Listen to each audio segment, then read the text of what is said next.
It will probably come as no surprise to you that an Asian girl with color-treated hair, a dragon tattoo, and a special interest in 16th century armor spent too much time in college playing League of Legends. It appears that if it was not my aspiration to grow up to be a walking, talking stereotype, I have in fact played myself. But conveniently, that is exactly the subject of today's video. How with enough repetition, certain visual symbols come to acquire a canonical meaning. And I think costuming is a great example of that sort of cultural convergence toward a shared aesthetic shorthand. For example, we have a pretty standardized visual language of medieval fantasy character design these days. Even the most filthy casual among us could immediately identify a ranger as a ranger or a mage as a mage. So today I want to break down those archetypes through the lens of video games. What oft-repeated symbols have come to symbolize certain ideas about alignment or class, for example? Which of these features borrow from history or extant culture as a source of meaning? And what universal aesthetic principles create new meaning? As the focal point of this discussion, I will be analyzing the design of the faction leaders of Age of Wonders 4, both because I love this game and have spent too many hours playing this game and have bought all the DLC for this game and desperately want that investment to mean something, and also because the costuming follows a pretty familiar formula that will provide us some representative examples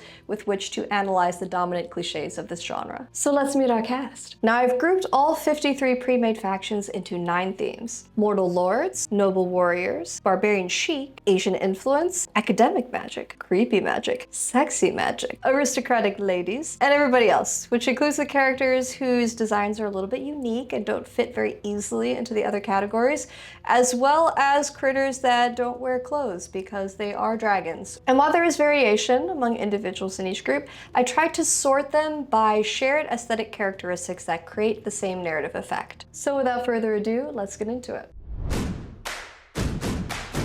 This first group of characters embodies that kind of Ned Stark archetype. Like that sort of medieval ruler who may not be the wealthiest lord in the realm, but who has an unshakable code of ethics and a bunch of loyal, grubby bannermen. So what about these character designs is immediately giving that impression? Now the first thing I notice about these boyos is that they're all wearing some kind of textile armor. Now this configuration of mail, gambeson, and surcoat is kind of vaguely 12th or 13th century European. So next to the plate harnesses that we'll see in later character designs, which are kind of 15th and 16th century inspired, these armors feel older. So we're already kind of getting the feeling that these characters are working with outdated equipment. Secondly, the colors in these designs are so drab. Modern costume designers love to imagine the Middle Ages as just like a mud pit, but real people of the Middle Ages across class loved color. And bright military costume could be very useful identification on the battlefield as well, so it was practical. So the brown and black that these guys are wearing could be giving a monastic impression, that's sort of ascetic restraint, but mostly it's giving poor. So the neutral color palette is kind of telling our little modern brains that these guys are real salt of the earth. I also want to talk about this modern fantasy obsession with fur mantles. Historically speaking, in Europe of this period, which is to say 12th century forward, we just don't see a lot of fur capes like this. You might see fur used as a trim, for example, ermine on a royal coat, but it is pretty rare that you see a guy just kill a bear and sling it over his shoulders and call it a day. And that's not to say that fantasy APLA has to mimic 14th century Germany or whatever, but what I think fantasy costume designers are trying to get at here is that this fur conveys a sense of strength and of wildness. Unlike the ermine coat example, these furs look like something that perhaps these characters hunted themselves, which would communicate something about their ruggedness and capability, right?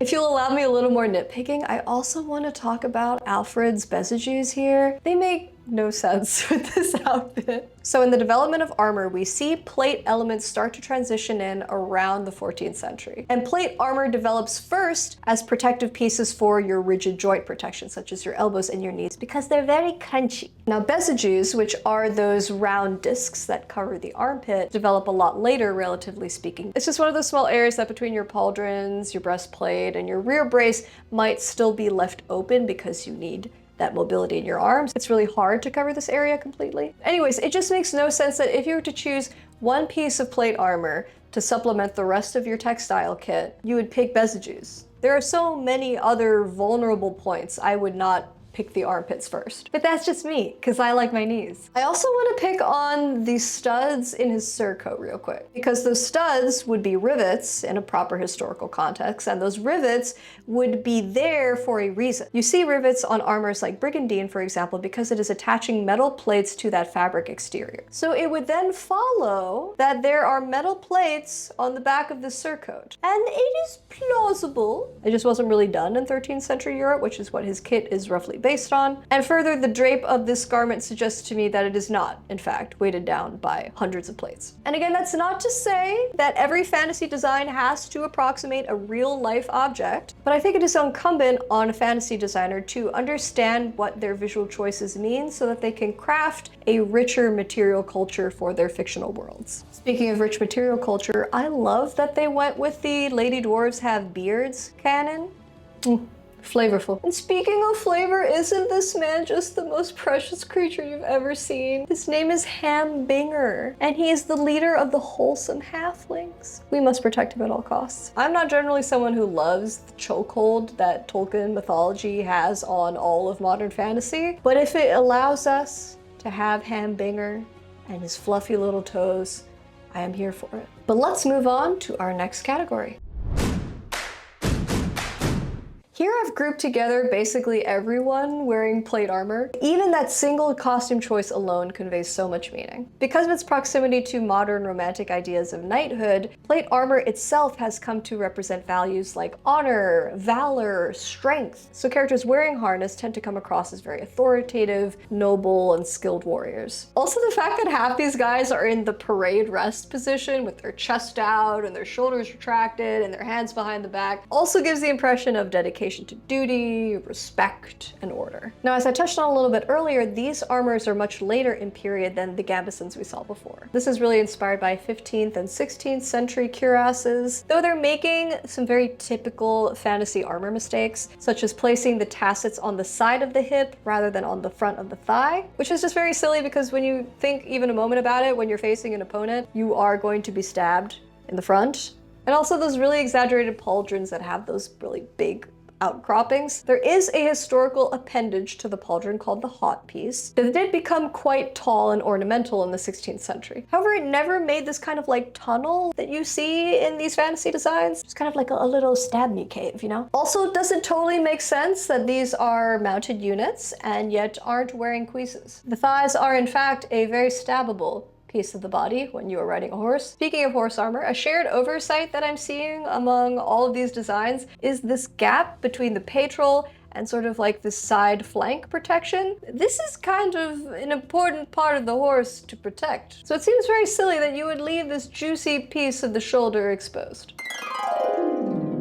Now, talking about the narrative effect of some of these armors, I actually love this bull people armor because these pauldrons are shaped like geodes and boulders, you know? So it's giving earth people. So even though it doesn't have any historical accuracy, I am totally cool with it because it is designed to say something. Similarly, I love scale armor for frog people. Since they're amphibians and could live alongside fish, this feels, again, very narratively appropriate, versus the background units in some of the other factions we've seen where it doesn't make sense with the rest of their material culture because scale armor is actually very ancient. Think Scythians, think Lorica Squamata in the Roman Empire. But for frogs, that's design. Why a frog is riding a piggy though?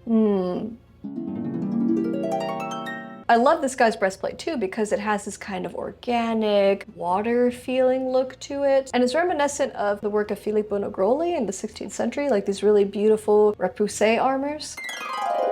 I want to remark on Contariel's design specifically because I think it is a really great interpretation of this angel archetype. In Christian mythology, angels are these kind of infallible, perfect beings, obedient of God, with one very notable exception. So I think the choice to design Contariel as a construct is very appropriate, because what better perfect servant than a machine? But at the same time, her mechanical components are obviously inspired by armor. So smart. Another feature you'll see here is that her spearman has this kind of Greek hoplite thing going on. He's wearing a Corinthian helmet, these kind of Hellenistic inspired greaves. I think that's very appropriate for her faction because it says something about like a classical mythological origin. Now, a very obvious visual cue that I'm still going to discuss is how do we tell a good guy from a bad guy? For the most part, it's color scheme. When it's gold and white, it is angelic and noble, and it is good. When it is black, especially black and purple or black and green, which are these colors of like festering wounds and bruises, they're bad guys. Another cue that you've perhaps noticed 1,000 times, but maybe haven't articulated to yourself, is that bad guy armor tends to be very pointy. It's like we're taking gauntlets and turning them into claws, or we're really sharpening all the points of our pauldrons. It's as though to say it is literally painful to touch this character. The one bad guy that I do want to remark upon specifically here is Miandor, because he's wearing this interesting Atlantica-inspired outfit. So in the Renaissance, there is this renewed reverence for the classical period, think ancient Greece or Rome. And so there are real Renaissance armors that are designed to kind of emulate a Greco-Roman style. And this outfit choice is actually very appropriate for Miandor because he's this sort of undying necromancer guy who's been alive for hundreds of years, who rebuked death. So it makes sense that his costume is referencing antiquity, sort of harkening back to hundreds, thousands of years ago. Speaking of ancient civilizations, let's talk about the kind of problematic tropes surrounding primitive cultures. I kind of hate Barbarian or Berserker as a class. It's just so rife with problematic ideas for so many reasons, but it's built into the fantasy canon, so let's discuss it. Rightly or wrongly, one of the oldest symbols of primitivity in our culture is nakedness. And so when we design characters that are meant to come across as rough or wild or uncivilized, we just kind of throw a loincloth on them and call it good. We also tend to dress them in near raw materials like animal hides and leathers rather than refined materials like woven cloth that would imply a society with enough technological progress to have spindles and looms. Modern fantasy also loves this bones as jewelry thing. Again, I think because it kind of invokes a sort of early culture, also a sense of brutality and violence. And now plenty of cultures in our world have used bones as material both for decorative and practical objects, but it was often sculpted or polished or carved like you would use wood or stone, for example. So I've always found it kind of weird that fantasy characters just apparently find the skull somewhere and then wear it as a belt buckle, or just string some femurs together, you know? It's just another way that the design shapes this narrative of very unrefined and brutal people. You'll also notice that none of the races that are sort of like barbarian coded are human in this context. Anyway, let's keep it moving.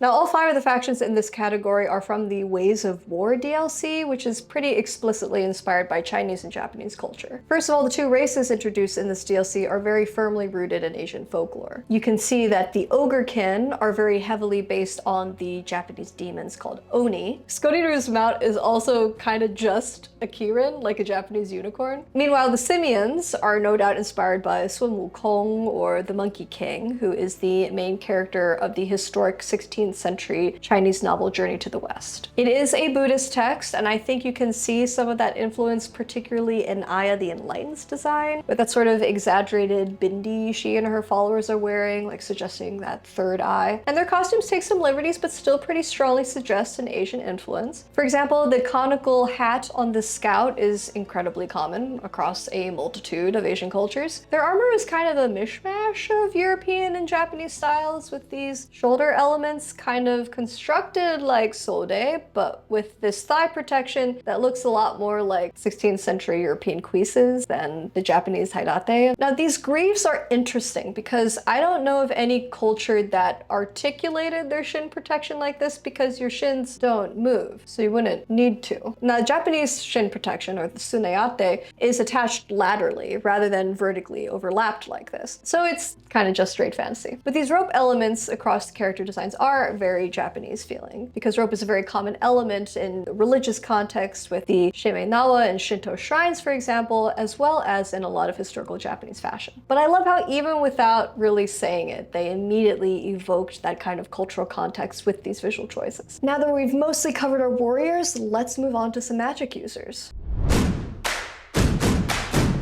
So our mental picture of a wizard is probably an old bearded guy with long flowing robes. Now we can obviously trace this visual lineage back to medieval depictions of, say, Merlin in Arthurian legend, but I think even more broadly we can attribute this trope to the look of scholarly men throughout history. In Europe, for example, monastic orders were keepers of knowledge for centuries. And through borrowing their kind of ascetic costume, we've created this association of men who perhaps did not dedicate their life to the study of God, but to the study of magic. Now, fantasy wizards do get a little bit more stylish than your average monk. We see a lot of color, a lot of lustrous fabrics here. So I guess we could say they're based on the kind of medieval clergy who were maybe rolling in some indulgences. But the designers have added these kind of armor-like elements to make these guys feel a little more martial, a little more battle magey, like these stylized pauldrons. But I think it's important to note that they're pretty covered up from head to toe, which tends to imply higher culture, more restraint, in contrast to our next group of characters.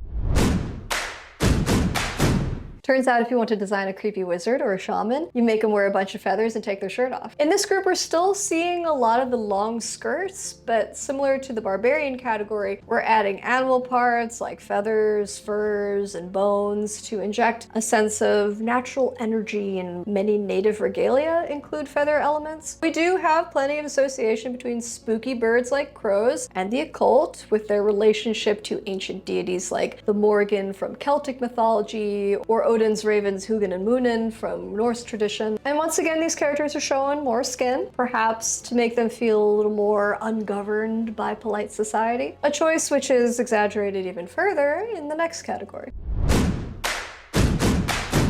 I don't know what more I can add to the sexy lady in video games discussion, but I do need to talk about these weird breech claws that we're seeing basically all across the character groups, but particularly here, when the recipe calls for sexiness. The thing is that these middle flaps are kind of a modern invention as far as I know. Historical dresses across cultures really just wrap all the way around or like split from the side without the middle flappy bit. I mean, maybe they're an exaggeration of Asian dresses like the Chinese qipao or the Vietnamese ao dai, just with the really, really high thigh slit. But I think especially here, they're kind of just a feminized, sexified loincloth, and fantasy designers really, really love them for some reason. Anyway, skin is one of the easiest design choices to make a woman feel a little more dangerous. It's like she doesn't abide by any rules of propriety, right? She understands the power of her body in its nakedness. And there's something about that juxtaposition between soft flesh and iron will, right? Nothing says my cunning wiles can topple empires quite like a little bit of tum-tum. But talking about specifics, this weird breastplate corset thing is interesting to me. I think this is a really good example of how a design doesn't need to have a basis in real culture to still communicate a feeling. Because it has this very crawling, flowing form, it feels very organic, which suits these characters who are supposed to be figures of this sort of unbridled natural power. So what is the opposite of this kind of wild feminine energy? Though before we go, shout out to Sinran Toliath as our token himbo.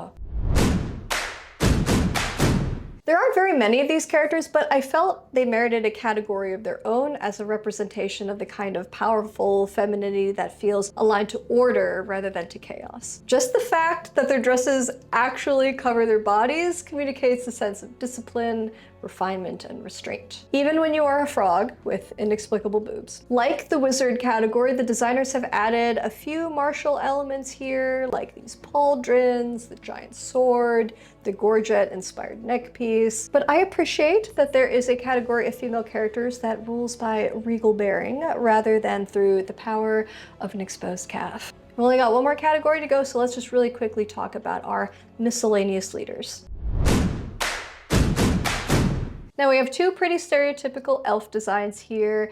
They look like their clothes are made of leaves, they are wearing green, they are shooting arrows. This is another one of those Tolkien chokehold design choices that I think we're seeing, where elves are long and tall and creepy, kind of like the Mirkwood style. But hey, it's here to stay. The design of the copper talons is very interesting to me because they are slightly more modern feeling, first because they have guns, and secondly because they have pants. So I'm very curious what this fellow is carrying. Is that a shield? If so, why does it have holes? Shields with holes seem bad against guns, but they are riding bears. so that makes up for it. I didn't know where to put Necron the Risen because he's kind of wizardy, but he's also wearing pants, but he also isn't wearing shoes. And you can see all of his little toes, which are very fleshy for a man who has a skull as a face. And our remaining heroes are a giant floating octopus with a fabulous headpiece, a biblically accurate angel with a floating brain as a friend, and 2 dragons. I will say, I love the dragons in this game because they have not succumbed to the horrible Game of Thrones wyvernification of dragons. Dragons have 4, count them, 4 legs. Wyverns have 2 legs and wings. I will brook no argument. So that concludes our roundup. If you enjoyed this kind of chattier format where I let my petty know-it-all flag fly, let me know in the comments. I'm happy to make more of it. Or if you prefer my more formal video essays where I actually think about what I say before I say it, let me know that as well. If you enjoyed this very niche deep dive, I hope you'll like and subscribe, and I'll see you next time. Stay shiny.